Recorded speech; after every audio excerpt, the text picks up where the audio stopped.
Eh bien, on a découvert, et ça a été annoncé publiquement, que Lungada, on a découvert, et écoutez très bien, 31 millions de tonnes d'or. Je reprends. 31 millions de tonnes d'or. Et ça, dans la première émission, lorsque nous avons parlé de la monnaie unique africaine, nous avions dit que chaque pays pouvait donner 20 tonnes d'or par an. Et au bout de 100 ans même, on pouvait avoir près de 113 000 tonnes d'or. Mais ici et maintenant où nous parlons, avec cette découverte extraordinaire, Lungada peut même débloquer en un seul jour, au moment où la monnaie unique africaine est créée, débloque les 113 000 tonnes d'or. Tout de suite, l'Afrique a tout ce qu'il faut pour qu'elle soit, pour que les Africains soient heureux. Voilà. Donc, quatrième compétence, c'est la monnaie unique. La cinquième compétence, c'est la défense et sécurité. Les Africains souffrent d'un même mal, l'incapacité à se défendre. Voilà pourquoi on marche sur les Africains.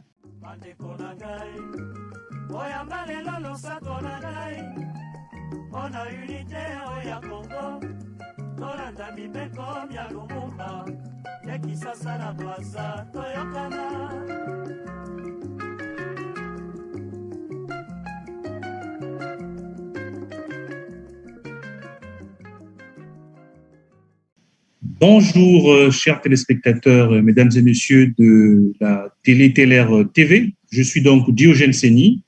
J'ai le plaisir de vous revoir en compagnie, encore une fois, du professeur Nicolas Abou. Nous sommes dans notre troisième émission.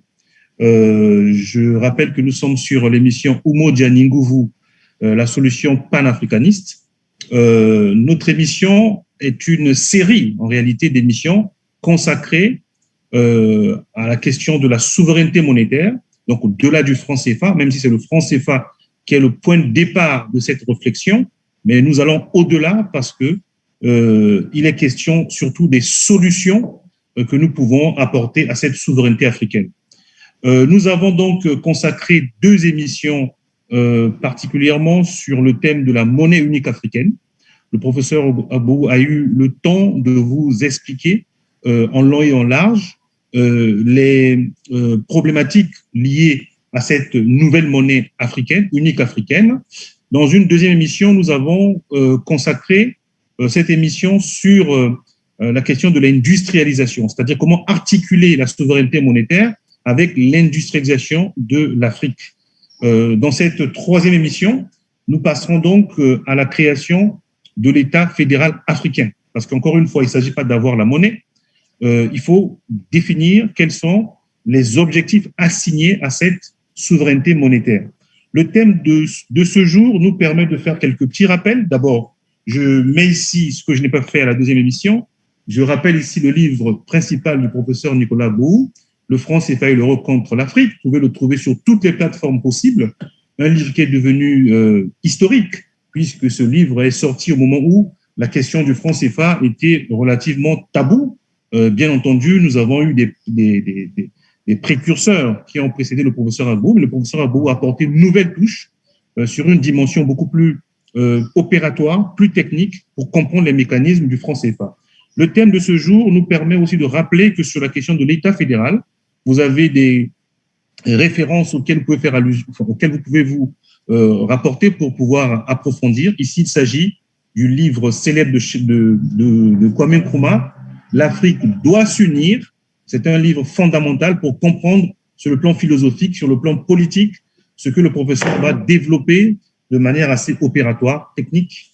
Je rappelle aussi ici un livre au-delà de la conférence nationale pour les États-Unis d'Afrique de Hubert Kangam, qui nous a quittés il n'y a pas très longtemps, un Camerounais qui a osé en 1993 de réfléchir sur les conférences nationales et de relativiser le fait que ça n'était pas la condition définitive pour sortir l'Afrique de l'ornière. Il fallait bien entendu faire des conférences nationales, mais il fallait aller au-delà. C'est des conditions nécessaires, mais non suffisantes. Donc, il faut voir aussi ce livre qui est très important. Enfin, je présente aussi ce dernier petit opuscule du professeur Théophile Obenga, l'État fédéral d'Afrique noire, que vous pouvez regarder. Et je sais qu'il y a des interrogations, des fois, sur le professeur Obenga, mais il a fait une production assez importante sur la question. Il convient de s'y référer. Donc, nous revenons donc à notre émission de ce jour, qui est donc consacrée à la troisième partie, la création d'un État fédéral africain. Nous aurons globalement donc 4 parties. D'abord, comment créer l'État fédéral africain. Le professeur Agbou, dans une deuxième partie, nous dira dans combien de temps, parce qu'il s'agit d'une urgence. Il ne s'agit pas de l'agenda 2063 de l'UA. Ensuite, en troisième partie, quelles sont les compétences que nous pouvons accorder à cet État fédéral, parce qu'encore une fois, il ne s'agit pas de créer un État fédéral pour des raisons simplement culturelles, mais surtout et avant tout politiques, résoudre les problèmes concrets des citoyens. Et enfin, le professeur Agbou va nous donner les principaux avantages que l'État fédéral peut nous apporter si nous sommes donc déterminés à le mettre en place. Évidemment, nous ferons une grande conclusion. Professeur Agbou, bonjour. Bonjour, cher frère Diogène. Bonjour à toute l'Afrique. Eh bien, c'est avec beaucoup de plaisir que je vous retrouve et je suis à votre écoute pour les questions. Merci, professeur. Donc, je rappelle qu'avant que le professeur Agbou ne développe le thème de cette émission, que vous avez la possibilité de poser les questions à partir de toutes les émissions qui seront diffusées, car nous consacrerons une émission que sur les questions. On va essayer de les rassembler les plus significatives pour pouvoir vous permettre d'avoir des réponses, puisque ce n'est pas un direct en quelque sorte. Et je rappelle que mon adresse mail, comme Diogène, tiré le long de la touche 8, et puis Seny, SP2NY, qui va apparaître à l'écran, @yahoo.fr. Ça permettra, si vous voulez bien, écrire directement par ce mail, ou bien répondre directement sur les plateformes où seront diffusées l'émission. Voilà.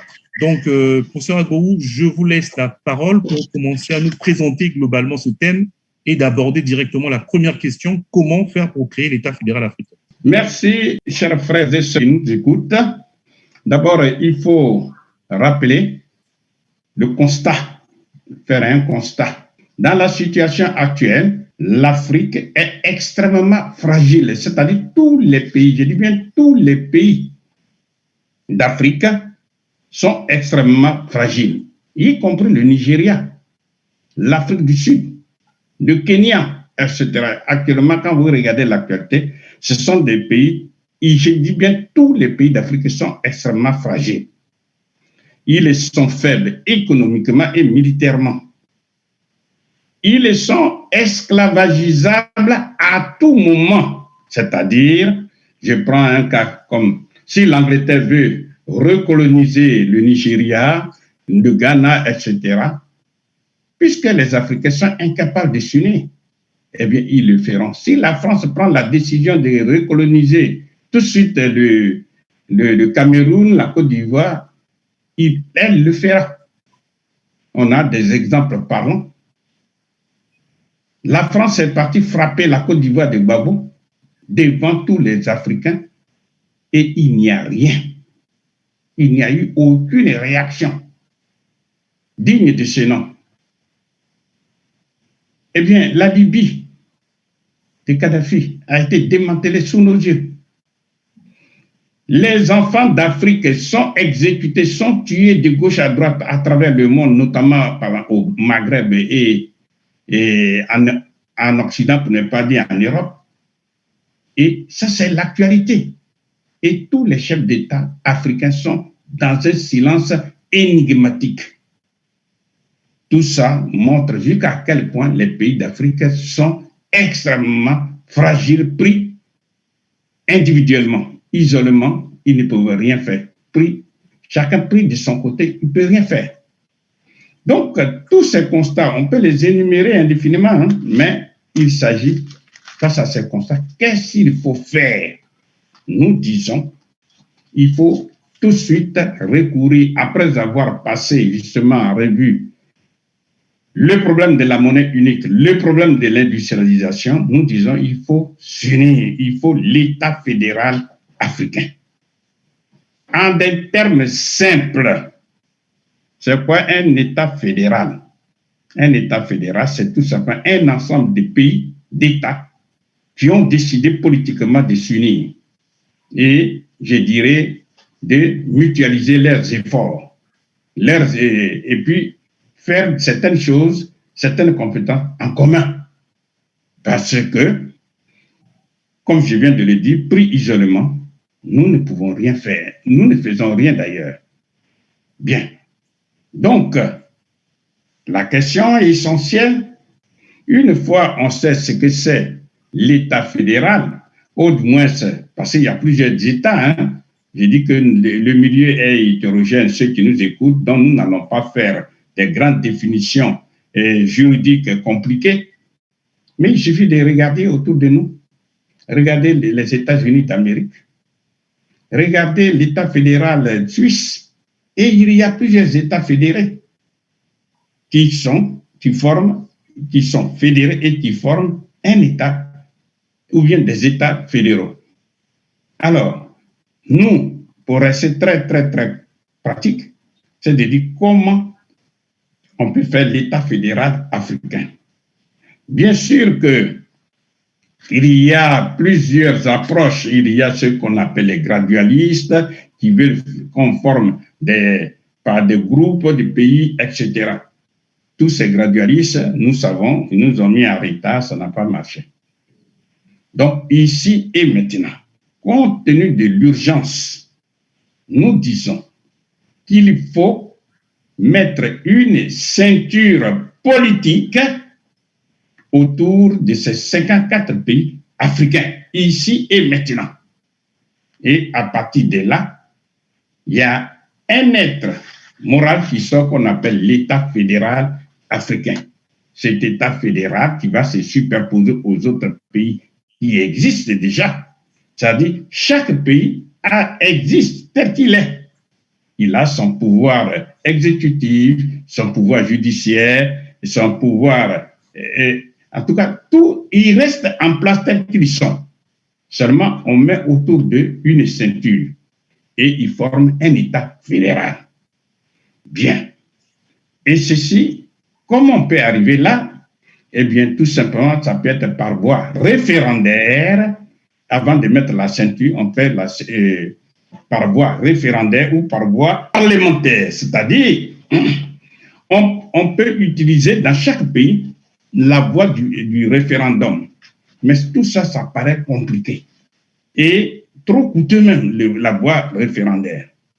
Donc, on va demander tout simplement aux représentants du peuple, donc par le Parlement de chaque pays, on dit prononcez-vous. Il faut que les parlementaires, au nom des peuples, des différentes populations qu'ils représentent, on va leur poser la question. Est-ce que vous êtes d'accord pour que les Africains soient unis dans un État fédéral pour des objectifs que nous allons atteindre? Donc, ça, c'est pour consulter le peuple. Nous considérons que, eh bien, ça, en grande majorité, ça sera une réponse positive. Bien. Une fois les Africains sont d'accord pour s'unir politiquement et créer un État fédéral, à ce moment-là, eh bien, on va se poser la question. D'ailleurs, même avant qu'on ne continue, je voudrais signaler tout de suite, pour s'unir politiquement, on n'est pas obligé, je dis bien, on n'est pas obligé d'être des pays voisins. Je m'explique. Je vais donner quelques exemples. Lorsque vous êtes en France, petite métropolitaine, on va dire simplement, vous êtes à Paris, et que quitter Paris, quitter la France, aller jusqu'à Nouméa, pour ne pas dire Nouvelle-Calédonie, ça fait 24 heures de vol. Quand vous y arrivez, vous êtes en France. Vous quittez la France, pour ne pas dire Paris, vous allez en par exemple, en Nouvelle-Calédonie, après 9 heures de vol, vous êtes en France. Même chose, vous allez à Martinique, vous êtes en France. ce que je suis en train de vous dire. On peut dire des pays africains. Ce n'est pas la voie que je souhaite, mais compte tenu de l'urgence. Mais je veux dire 2, 3, 5 pays qui sont soit voisins ou bien qui sont distants, très éloignés les uns des autres, peuvent décider de créer un État fédéral. C'est-à-dire la Côte d'Ivoire peut décider s'unir avec le Cameroun et puis les deux peuvent former un État fédéral déjà. Mais ce n'est pas ce que je souhaite. Je dis compte tenu de l'urgence, compte tenu du fait que les Africains souffrent ensemble des mêmes maux, on met simplement une ceinture politique. Les différents présidents africains restent à leur place. Et on aura un autre président, on va appeler le président africain. Celui-là, donc l'État fédéral, on va lui accorder des compétences particulières. Mais je voudrais insister sur ce que j'ai voulu dire. C'est que quand on va créer cet État fédéral, nous les Africains, qui avons pris conscience que c'est nous, c'est une partie, ce sont les Africains qui ont été envoyés de l'autre côté, comme en Haïti, eh bien, on peut intégrer dans l'État fédéral africain, si les Haïtiens, par voie référendaire ou par voie parlementaire, acceptent, ils peuvent intégrer l'État fédéral africain, même s'ils sont loin, même s'ils sont en Amérique là-bas, parce que c'est une partie de nous. Je ne parle pas pour le moment des pays comme la Guyane, la Guadeloupe, la Martinique, où se trouve une partie de nous. Je n'en parle pas pour le moment parce que pour eux, ils ne sont pas indépendants.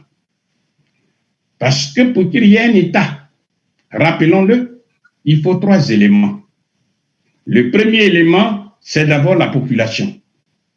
Deuxième élément, la population vit sur un territoire. Ça, c'est le deuxième élément. Et troisième élément, il faut un pouvoir central, un pouvoir coercitif qui dirige cette population et ce territoire.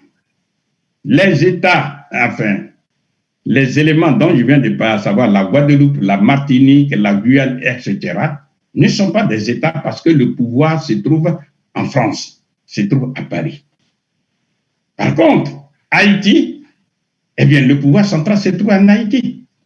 Donc, ils peuvent décider, en toute souveraineté, que nous intégrons l'État fédéral africain. Et quand l'État fédéral africain sera créé, eh bien, ça va même donner du tonus aux autres pays qui, pour le moment, aux autres pays comme la Guadeloupe, la Martinique, la Guyane, etc., qui, pour le moment, ne sont pas des États. Ça leur donne comment on appelle, de la force pour lutter pour l'indépendance. Et après, ils peuvent intégrer l'État fédéral africain. C'est la même chose pour la Nouvelle-Calédonie, etc. Bon, donc, n'allons pas trop loin. Nous disons, il faut donc créer l'État fédéral africain en mettant une ceinture politique autour de ces 54 pays africains. Et l'État fédéral africain est créé. Au bout de combien de temps on peut créer l'État fédéral africain? J'ai dit que c'est une décision politique. Je reprends, même si ça peut encore déranger certaines personnes, c'est une décision politique. Donc, on peut inscrire ça dans un mois. On dit, bon, on vous accorde un mois, tous les 54 pays, on vous accorde un mois, le temps d'organiser les consultations populaires, c'est-à-dire par voie référendaire ou par voie parlementaire. On demande aux différentes populations du Soudan, de l'Afrique du Sud, etc., tous ces pays-là, et après, on a le résultat. Ça peut se faire en 1 semaine, en 2 semaines, pour être large, au maximum en 1 mois, on aura fini la consultation. Et en ce moment-là, à moins d'1 mois, on aura les résultats positifs selon lesquels il faut que les Africains soient unis dans un État fédéral. Ça, c'est une question. Maintenant, si l'État fédéral africain est créé par cette décision politique, on va lui accorde quelles compétences? Absolument. Voilà. Quelles compétences aura l'État fédéral qui est né? Eh bien, ce n'est pas la peine de trop se compliquer la vie. Regardez simplement le cas des États-Unis d'Amérique. Regardez tous les États fédéraux, comme par exemple la Suisse, même la Chine, etc. Qu'est-ce qui se passe? Lorsqu'on met une ceinture politique, eh bien, tous les 54 pays forment désormais un seul État. Et on a la première compétence, je dirais que c'est on a la même frontière, la même douane. Ça, c'est l'État fédéral qui va gérer ça. Deuxième compétence, les mêmes PTT. Quand vous voulez écrire aux États-Unis d'Amérique, vous achetez un seul thème. Pourtant, ils sont 54. Non, ils sont 50 pays. Donc, les PTT seront gérés par l'État fédéral. Troisièmement, on a la même diplomatie, c'est-à-dire on a le même ministère des Affaires étrangères. Quand vous dites, je m'avais fait un dossier à l'ambassade des États-Unis d'Amérique, eh bien, il y a une seule ambassade. Ça fait gagner beaucoup d'argent. C'est-à-dire, nous qui sommes déjà pauvres, nous avons plusieurs ambassades, plusieurs consulats, etc. Tout ça, ça ne fait pas des économies. Donc, on aura la même, le même ministère des Affaires étrangères. La quatrième compétence, c'est la même monnaie.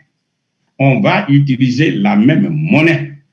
C'est-à-dire, à l'intérieur de ces 54 pays africains, va circuler la monnaie unique africaine dont nous avons largement parlé.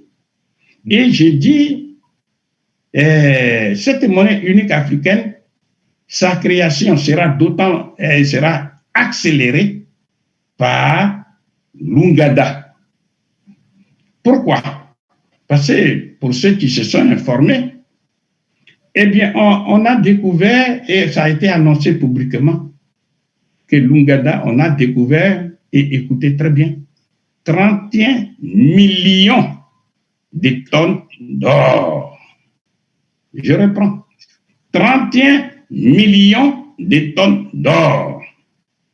Et ça, dans la première émission, lorsque nous avons parlé de la monnaie unique africaine, nous avions dit que chaque pays pouvait donner 20 tonnes d'or par an.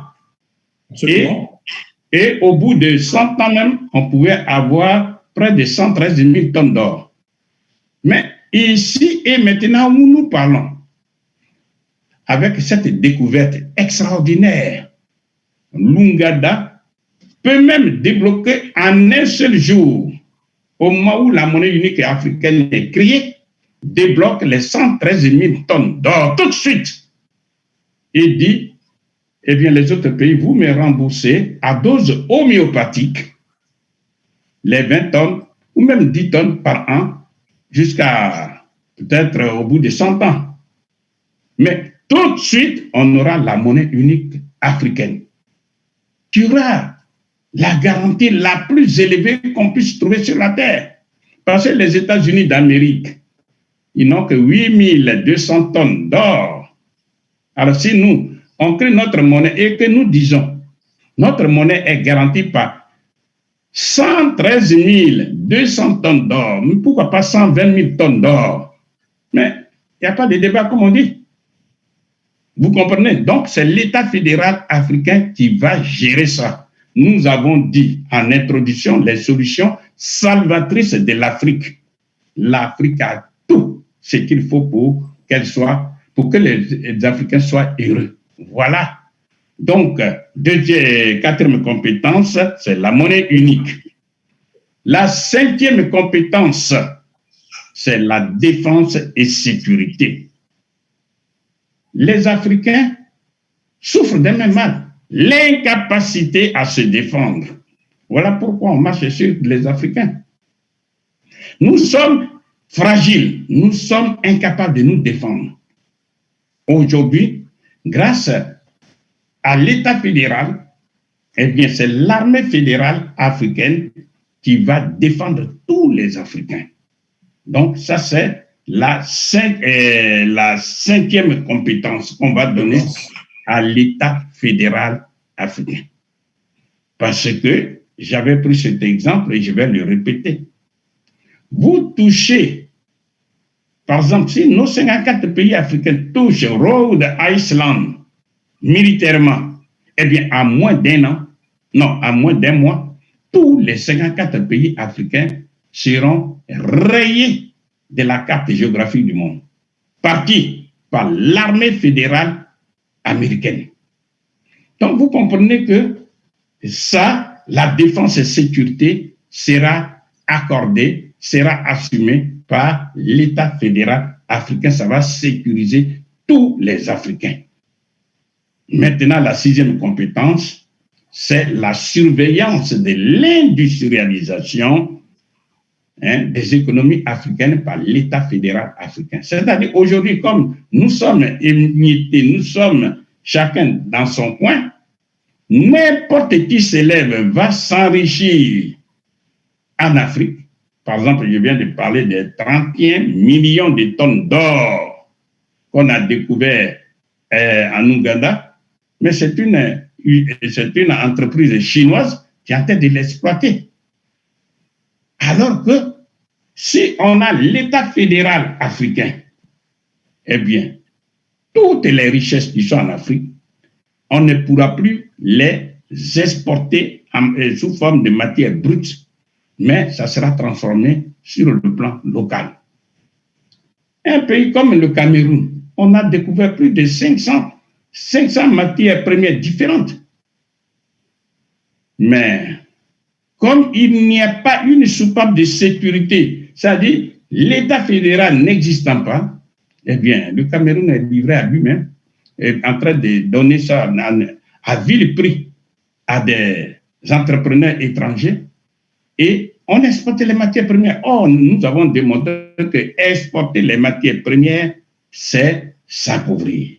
Donc, résumons-nous, les 6 compétences, c'est la même frontière, donc la même douane, 2, les mêmes PTT, 3, la même diplomatie, 4, la même monnaie, 5, la même défense et enfin, l'industrialisation. Voilà les 6 compétences que nous allons accorder dans un premier temps à l'État fédéral africain. Ça veut dire que chaque pays reste tel qu'il est. Il a tout. Chaque pays a tout. C'est-à-dire, en fait, il s'agit de mutualiser nos efforts pour que nous soyons forts. Donc, vous nous avez rappelé dans un premier temps déjà comment faire ou créer l'État fédéral. Cette question est souvent posée par des Africains, puisqu'ils ont eu des États qu'ils ont aujourd'hui par une imposition liée à l'histoire coloniale. Donc, on n'a pas eu, en tout cas en Afrique, une mémoire contemporaine de comment on crée des États à partir des instruments, des institutions actuelles. Vous nous l'avez rappelé, on peut passer donc par le Parlement, on peut passer par le référendum. Il faut que les Africains comprennent que ces outils-là, ils les ont à leur disposition. Deuxièmement, vous nous avez rappelé aussi, en tout cas, vous nous avez donné la réponse sur le temps nécessaire. En fait, le temps, ce n'est pas un temps extensible. Dès lors qu'on a la souveraineté, soit par le Parlement, soit par le référendum, on peut l'accélérer, le mettre rapidement, sans perdre de temps. Donc, il n'y a pas un mystère autour de ça. Enfin, nous avons donc parlé de ce qu'on appelle les compétences qu'on accorde à cet État fédéral africain. Vous avez rappelé les 6 compétences, je ne vais pas revenir dessus. Et je voudrais maintenant vous poser la question, quels sont les principaux avantages que l'État fédéral va apporter aux Africains par rapport à la situation actuelle? Très bien. Donc, déjà, pour répondre à cette question, nous pouvons dire d'entrée de jeu, le premier avantage incontestable, c'est la souveraineté et l'invincibilité des populations africaines. Je reprends. Si les Africains sont unis dans un État fédéral, ils vont affermir leur souveraineté et ils auront les moyens objectifs d'être invincibles sur le plan économique, sur le plan politique, sur le plan militaire. En un mot, sur tous les plans. Donc, ici, il s'agit, premièrement, de sortir de Berlin. C'est ce que nous appelons avec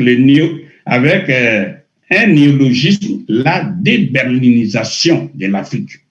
C'est-à-dire, à la conférence de 1884-1885, l'Afrique a été coupée en 1000 morceaux. On a fait des Africains, des pays africains, une poussière d'États microscopiques incapables de se défendre les uns les autres pris individuellement. C'est dans ça que nous sommes. Il faut sortir de l'ordre colonial de Berlin.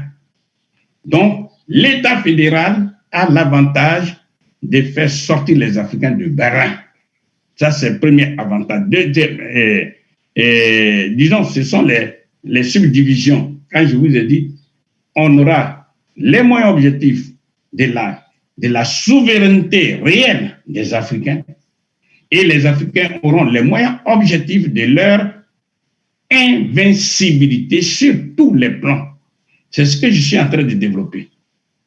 Deuxièmement, la garantie. La garantie, c'est-à-dire qu'il s'agit de garantir la survie et la sécurité des pays africains. Pourquoi? Parce que je vous ai dit il n'y a pas longtemps que chaque pays pris isolément est fragile, est faible. Les Africains sont esclavagisables à tout moment. Si nous sommes unis, eh bien, à travers l'État fédéral africain, nous allons assurer notre survie. C'est un problème existentiel. Parce que si nous ne faisons rien, tout est mis en place pour faire disparaître ces États, pour faire disparaître les Africains du continent. Donc, la survie même des Africains est là, est menacée. Et il faut absolument se donner les moyens. Et c'est l'État fédéral qui va donner ces moyens-là aux Africains. Et je peux reprendre. On a vu de nos propres yeux comment la France, avec l'accord des autres pays occidentaux, dont les États-Unis d'Amérique, eh bien, est partie frapper la Côte d'Ivoire de Gbagbo. Et puis, il n'y a rien. Les Occidentaux, ils sont partis en Libye. Ils ont démantelé toute l'économie de la Libye. Ils ont tué Kadhafi et puis il n'y a rien. Aujourd'hui, ils viennent en Afrique à travers ce thème selon lequel il y a les djihadistes, il y a les terroristes, tout ça. Mais tout ça, c'est pour tout simplement le temps, au moment où les Africains vont se rendre compte, il sera trop tard. Les armées qui sont en Afrique, ce sont des armées d'occupation. Il ne faut pas avoir peur de dire cela. Et les Africains passent plus de temps à financer des armées d'occupation plutôt qu'à se développer. Avec l'État fédéral africain, on va faire disparaître du continent toutes ces armées-là. C'est ça. Parce que quand nous sommes pris isolément, nous ne pouvons rien, nous n'avons pas la force. Le Mali a pu faire partie tout récemment, l'armée Barkhane, etc. C'est parce que le Mali s'est appuyé sur l'aide de la Russie. Et le moment, l'heure d'aujourd'hui, là, nous est donnée pour que les Africains puissent véritablement s'unir et se donner les moyens objectifs de leur existence. Ensuite, n'oublions pas, quand nous voyons l'OTAN avec la guerre en Ukraine, vous voyez avec quelle célérité les Européens s'unissent, revitalisent leur OTAN pour aller faire la guerre ailleurs. Et ils nous ont déjà avertis. Ils feront même la guerre au Mali, sinon en Afrique. Donc, c'est aux Africains, face à ces dangers-là, de comprendre qu'il est plus que jamais urgent de s'unir. Ensuite, sur le plan économique, il faut revitaliser la ZELCA, la zone de libre-échange du continent africain. C'est bien l'État fédéral qui va revitaliser cette zone de libre-échange du continent africain. Parce que l'État fédéral qui gère la monnaie unique africaine aura les moyens pour pouvoir financer tout ça, désenclaver les pays africains, etc. Ensuite, un des moyens puissants, parce que nous sommes dans un État fédéral africain, eh bien, les Africains vont avoir les moyens objectifs de faire face à la politique des grands blocs qui existent maintenant sur la Terre. Je donnerai quelques exemples, à savoir, au nord des États-Unis, il y a ce qu'on appelle l'ALENA, accord de libre-échange du continent américain, qui regroupe les États-Unis d'Amérique, qui sont déjà 50, plus le Canada, un vaste pays, pour ne pas dire une fédération de 10 pays qu'on appelle 10 provinces, plus le Mexique. Tout ça, ça forme l'ALENA. Tous ceux qui sont au sud des États-Unis d'Amérique, ils forment le Mercosur. Tout ça, ce sont des grands blocs. Nous sommes là, pris isolement. Qu'est-ce qu'on peut faire? Rien du tout. Ensuite, il n'y a pas que ça. Nous avons l'Union européenne. Je dis 27 pays membres. Nos partenaires directs, ce sont bien les Européens, même s'ils nous font la guerre. L'Union européenne, aujourd'hui, c'est dans peu de temps, ils vont se donner un gouvernement et puis on aura les États-Unis d'Europe. Mais nous sommes là. Nous passons notre temps à nous entretuer. Ça, c'est pas normal.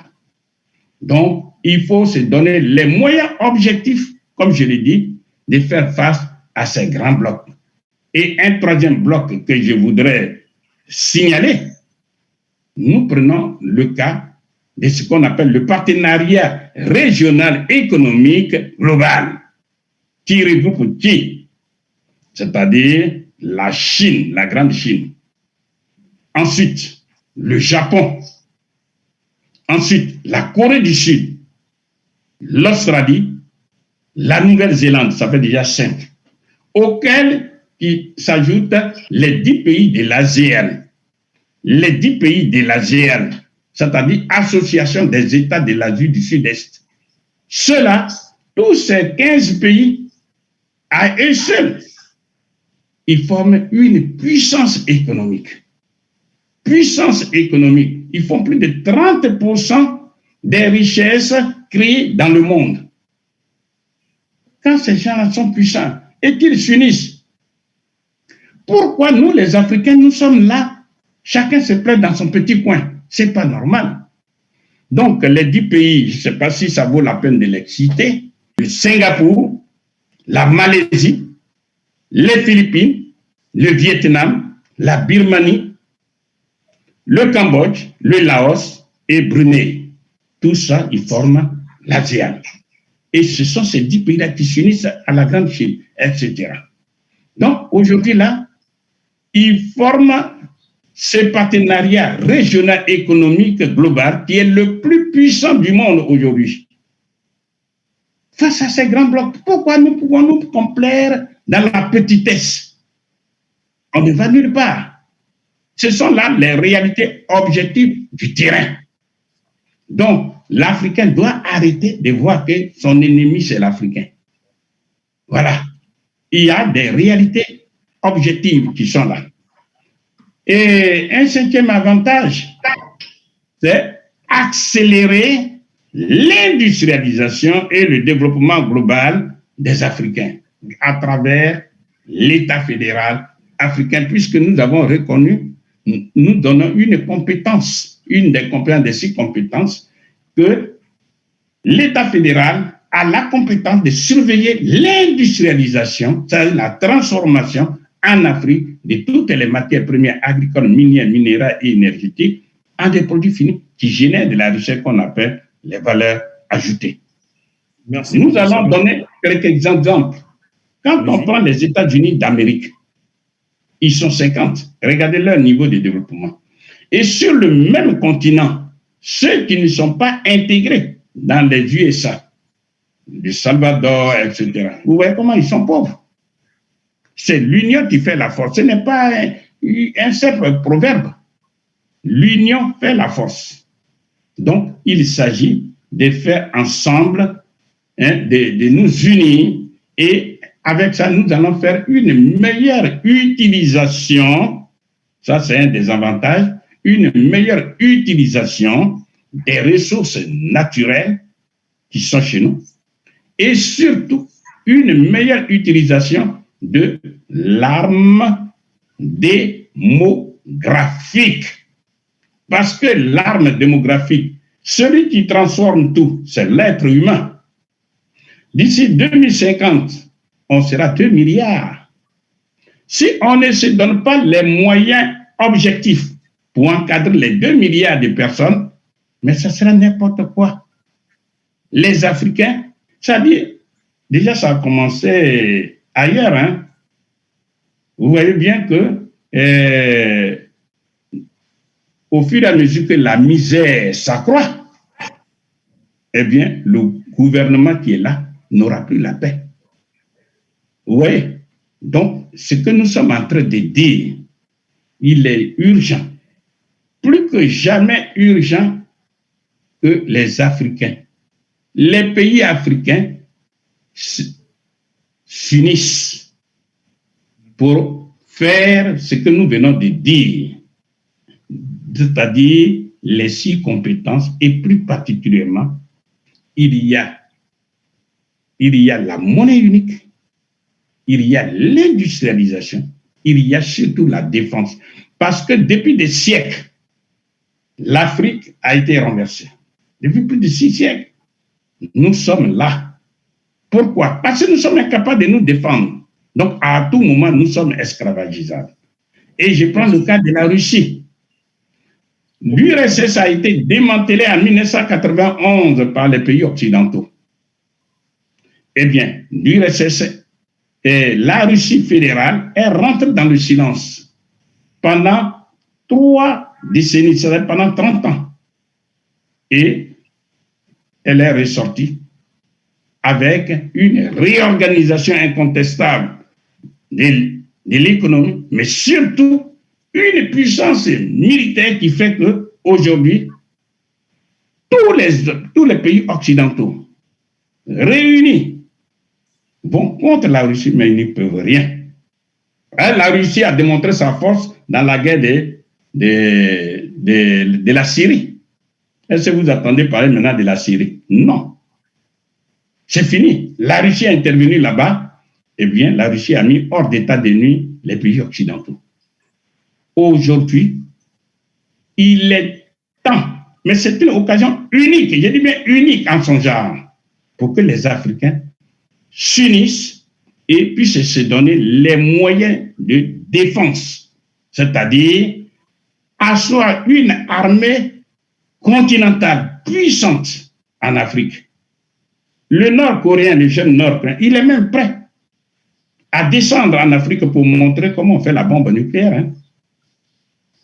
Donc, les Africains, au lieu de chercher les moyens pour éliminer leurs propres frères, car on les voit, et ils croient, comme on dit chez nous là-bas en Côte d'Ivoire, le nageur, il croit qu'on ne voit pas son dos. Aujourd'hui, vous voyez ce qui se passe. Ils sont en train de lutter, non pas pour s'unir, ils sont en train de lutter, non pas pour sortir de l'ornière économique, mais pour exécuter les ordres de l'ennemi sempiternel. Comment faire pour démanteler le Mali? Voilà, merci professeur Abou. Je pense que nous avons relevé 4 parties principalement sur cette thématique de la création d'un État fédéral africain. La dernière partie notamment concernant les principaux avantages que cet État nous apporterait par rapport aux États actuels pour que nous puissions faire face à ce qu'on appelle les masses géostratégiques et géopolitiques, les États continents et aussi des États qui sont des États fédéraux déjà constitués, mais qui au final, malgré les formules différentes, reviennent un peu au même, puisque ça leur confère de la puissance et de la capacité d'agir dans ce monde moderne. Alors, donc, professeur, nous allons passer à la conclusion pour cette thématique, pour que nous puissions avoir, en tout cas, rentrer dans les clous et permettre à ceux qui nous suivent de garder la mémoire vive. Très bien. Merci. Alors, je voudrais tout simplement dire l'Afrique a tous les moyens, a tous les moyens pour garantir sa souveraineté et surtout son invincibilité sur tous les plans. L'Afrique doit s'unir pour faire face aux réalités du terrain, les réalités d'aujourd'hui. L'Afrique doit sortir de l'ordre de Berlin de 1885. C'est à travers l'État fédéral africain que la liberté collective et individuelle des Africains sera garantie à travers l'État fédéral. L'État fédéral aura aussi un des avantages majeurs, c'est mettre fin à moyen terme le tribalisme. Mettre fin ce tribalisme-là, parce que si vous êtes panafricain, véritablement panafricain, vous n'avez aucune raison de haïr les autres qui ne sont pas de votre groupe ethnique. Vous comprenez? Mais il faut que les Africains comprennent qu'à l'échelle planétaire, les Africains sont des Africains. Les Africains, que vous soyez pauvres ou pas, les autres nous voient comme étant d'un même village. C'est à nous de dire que, bon, nous avons les moyens. Et quand je dis nous avons les moyens, c'est une décision politique. D'abord, un éveil de conscience et surtout une décision politique. Je donne un exemple à Kigali, c'est-à-dire au Rwanda, à une conférence. Eh bien, ils ont dit, par exemple, Kagame a dit, celui qui a le passeport africain d'un pays africain peut aller au Rwanda sans visa. Là où, de mon point de vue, ils ont péché, les gens de l'Union africaine, c'est de dire, on laisse la liberté à chaque pays d'agir ainsi. Bon, le Bénin a suivi le chemin, je crois aussi le Ghana, mais une décision politique, on devrait dire, eh bien, celui qui a le passeport africain d'un pays africain, il peut circuler librement dans tous les États africains, librement, sans visa. Je donne un exemple. Ici, en Europe, eh bien, quand vous avez le passeport d'un pays européen comme la France, vous pouvez circuler librement. Et même avec votre carte d'identité, vous pouvez quitter la France, vous pouvez aller au Portugal, etc. Parce que c'est le même peuple. Pourquoi les Africains ne font pas ça? Je dis, c'est une décision politique. Et nous avons les moyens matériels. C'est-à-dire, quand je dis moyens matériels, je vais parler des ressources naturelles sont là. Tout récemment, par exemple, on vient de découvrir, comme je l'ai dit, 31 millions de tonnes d'or dans un petit pays qu'on appelle l'Ouganda. Et il y a d'autres découvertes. Donc, c'est aux Africains de comprendre qu'il faut se mettre ensemble. Quand on nous tue à l'échelle planétaire et puis il y a un silence total, on comprend que, effectivement, parce que nous sommes faibles. Parce qu'en politique, on ne fait pas la morale. En économie, on ne fait pas la morale. Il faut agir. Et agir, nous voudrions que nos chefs d'État africains acceptent le sens de l'honneur et de la dignité à l'échelle planétaire. Parce que c'est en agissant ainsi qu'ils se feront respecter, c'est-à-dire développer l'Afrique.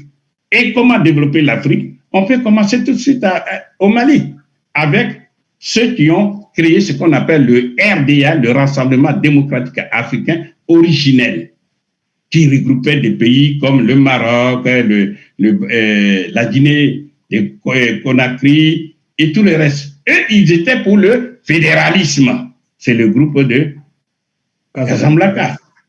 Malheureusement pour nous, le général de Gaulle a pu détruire, en passant par quelques Africains qui ont joué le rôle de la traîtrise, et c'est le groupe de Casablanca, le groupe de Morovia qui l'a emporté. Voilà pourquoi nous sommes encore dans cette erreur-là, dans les conséquences de l'erreur qui a été commise. Donc, aux jeunes Africains, aux Africains d'aujourd'hui, de faire preuve d'un éveil de conscience et contraindre les dirigeants africains à prendre les meilleures décisions pour le fédéralisme. Je vous remercie. Merci beaucoup, professeur Nicolas Agbou. Nous sommes arrivés au terme de cette émission. Je rappelle que le professeur Agbou est l'auteur de 7 ouvrages, Le franc CFA et l'euro contre l'Afrique, un ouvrage très important. J'invite tous ceux qui nous suivent à le lire, à aller l'acheter, parce que c'est un ouvrage qui décrit les mécanismes du franc CFA de la manière la plus concrète, la plus simple, pour que tout le monde comprenne. Ensuite, nous avons préparé cette émission puisque la thématique d'aujourd'hui est donc l'État fédéral africain. Il y a quelques ouvrages références. Par exemple, vous avez ici « L'Afrique doit s'unir » de Kwame Nkrumah, qui est un classique qu'il faut également lire. Il y a un ouvrage de 1993 de Hubert Kangam, qui est décédé, un Camerounais, qui a été 3 fois candidat aux élections présidentielles au nom du panafricanisme. C'était inédit dans les années 90 d'oser le faire. Ce livre s'intitule donc Au-delà de la conférence nationale pour les États-Unis d'Afrique. Hubert Kangam vient de nous quitter et je pense que quand les jeunes Africains se mobilisent aujourd'hui sur la question du panafricanisme sur tout le continent, on doit rendre hommage à ce précurseur qui a remis le panafricanisme au cœur des débats politiques dans les années 90, mais il était tout seul. Hélas, il n'y avait pas cette masse qui pouvait reprendre le flambeau. J'ai parlé aussi de du livre L'État fédéral d'Afrique noire, professeur Théophile Obenga, qui est un petit opuscule qui a été publié il n'y a pas très longtemps. Donc, il y a d'autres références, bien entendu, on ne va pas revenir dessus. Je rappelle que nous consacrerons une émission aux questions qui sont posées sur l'ensemble des émissions qui vont être diffusées. On prendra le temps de revenir dessus. Donc, pour cette émission-ci, si vous avez des questions pour que le professeur revienne dessus, vous pouvez m'écrire par mon adresse mail, d, le long tiré de la touche 8, seny, yahoo.fr, ou directement à partir des plateformes où seront diffusées les émissions. On fera l'effort d'aller chercher vos questions pour les rassembler et les donner au professeur. Donc, je vous remercie de nous avoir suivis. Je voudrais encore vous rappeler que nous sommes sur l'émission Oumou Dianingouvou, la solution panafricaniste. Nous reviendrons prochainement pour la dernière partie qui est donc consacrée notamment à la question de la dimension, en tout cas les problématiques anthropologiques, la Renaissance africaine, c'est la dernière thématique. Et après cette thématique, nous passerons donc à la dernière émission sur les questions-réponses. Je vous remercie de nous avoir suivis. Je remercie beaucoup le professeur Agbou de nous avoir honorés et de prendre sur son temps pour faire ce travail pédagogique. Et je lui dis merci encore, professeur Agbou. Merci. En tout cas, merci à vous qui faites l'effort de diffuser tout ce que nous faisons pour accélérer l'éveil des consciences des Africains. Encore une fois de plus, je vous remercie. Merci, professeur Agbou. À bientôt. À bientôt. Merci. Au revoir.